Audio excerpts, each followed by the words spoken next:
Welcome, dear listener. Wherever you are and however your day has gone, this is your time now.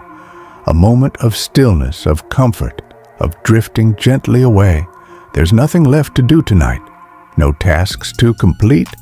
Just a soft and simple story, told at a slow, sleepy pace, to guide you gently toward rest.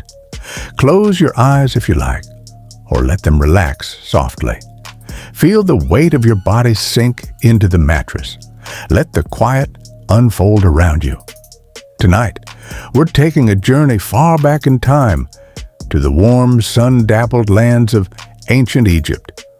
But not the Egypt of pharaohs and pyramids, not the grand temples or the clashing of armies. No, tonight, we're simply spending a peaceful day in a small village nestled by the River Nile, in a time when life moved gently with the rhythms of the land, a time of golden fields, clay homes, and early morning songs. Let's go there now, slowly, together. Soft ambient sound suggestion, distant bird song, the hush of river reeds swaying in a breeze. Morning by the Nile, the sky is just beginning to lighten. A soft golden blush rises over the horizon, brushing the edges of papyrus reeds and warming the slow-moving waters of the Nile. The river is still cool, silent, except for the quiet splash of a heron stretching its wings. In a modest mud brick house along the riverbank, a family begins to stir. The home is small, made of packed earth and straw. Its walls sun-baked into a warm, sandy color. The roof is flat, perfect for sleeping on in the summer months when the air indoors grows too warm. Inside, the air still carries the chill of night, but beyond the doorway, the first rays of the sun slip in, casting soft light over a woven reed mat and a few clay pots. A woman, perhaps in her mid-30s, slowly rises. Her name might be Nefru. She stretches, wrapping a light linen shawl around her shoulders. Her dress, too, is linen, a simple shift, loose and comfortable, woven by hand. She walks barefoot over the cool floor, her steps slow, unhurried. She steps outside, lifting a small clay jug, and walks to the nearby well. The path is quiet. Only a few neighbors are awake, nodding sleepy greetings as they begin their own day. Back at home, Nefru begins to prepare the morning meal. She places the jug of water by the hearth, a simple clay-lined pit with a few glowing embers from the night before.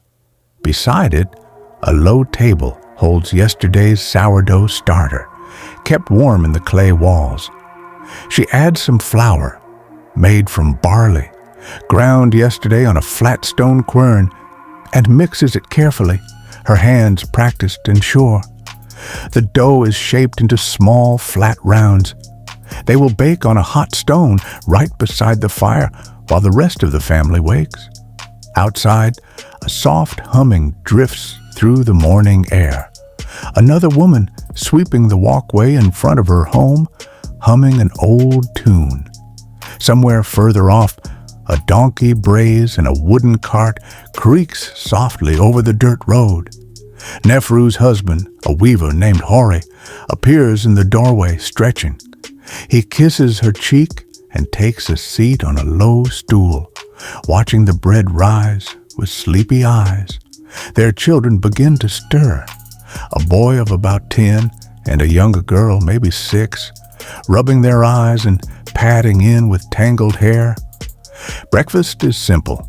Warm bread with a bit of honey and a small bowl of dried figs. As they eat, they talk softly of the day ahead, the chores, the weaving, the small moments of ordinary life that feel steady and known. Soft ambient sound, the low murmur of voices, occasional crackle of fire, morning birds chirping gently. After breakfast, Nefru and her daughter set out toward the garden, walking slowly along the village path. The sun is higher now, casting long shadows across the ground. The village itself is quiet, but not still. Women carry bundles of herbs.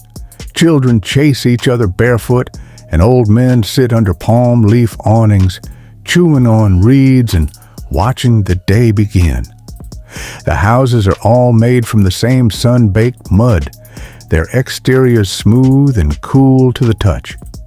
Some have tiny painted symbols near the doorway, charms for good fortune, or blessings from Hathor, the goddess of joy and music. As they walk, they pass the scribe's home, a larger building with a shaded courtyard. He is already seated under an awning, writing on a smooth piece of papyrus, his reed brush gliding with calm precision. A student watches him carefully, learning the flowing script of hieratic letters. Nefru pauses to greet him, and he nods with quiet respect. Down the path, they reach the family's small garden, a plot of land by the water's edge where rows of onions, lentils, and lettuce grow in the rich, dark silt left behind by the Nile's annual flood. She shows her daughter how to spot the tender shoots that need thinning, their hands sinking into the cool earth. Back in the heart of the village, Hori has begun his weaving for the day. He works on a simple, upright loom, his hands moving steadily as he threads the warp and weft. The linen threads are spun from flax grown nearby, and the finished cloth will be traded at the village market for oil, pottery, or more honey. Other artisans work nearby, a potter shaping a vessel on a slow wheel, turning it by hand. A woman spinning thread with a wooden spindle, the motion smooth and rhythmic. The village is alive with craft, but it hums softly. No shouting, no urgency, just the quiet repetition of work that has been passed down through generations. Outside, a small group gathers in the shade of an acacia tree. A storyteller is sharing a tale, something light and amusing, a fable of animals and gods. Children sit cross-legged, giggling quietly at the funny voices. The wind picks up ever so slightly, stirring the reeds near the water, carrying with it the faint scent of baked bread and sun-warmed earth. As the sun reaches its peak, the village slows. The heat of midday settles like a blanket, and most people retreat indoors or into shaded courtyards. Children nap, their heads resting on rolled cloth pillows. Dogs stretch out in the shade, tails flicking lazily. But by the river, a few fishermen are still at work. They cast nets into the calm water from small wooden boats, their movements gentle and deliberate. Occasionally, a fish wriggles free, splashing quietly back into the river. The sound echoes softly under the wide sky. Nearby, young boys wade into the shallow water, laughing in low voices, careful not to splash too much. One of them finds a smooth stone and holds it up, proud, before slipping it into a pouch. Nefru sits on a reed mat near the riverbank, shelling lentils for the evening stew. Her daughter dozes nearby, a woven basket beside her.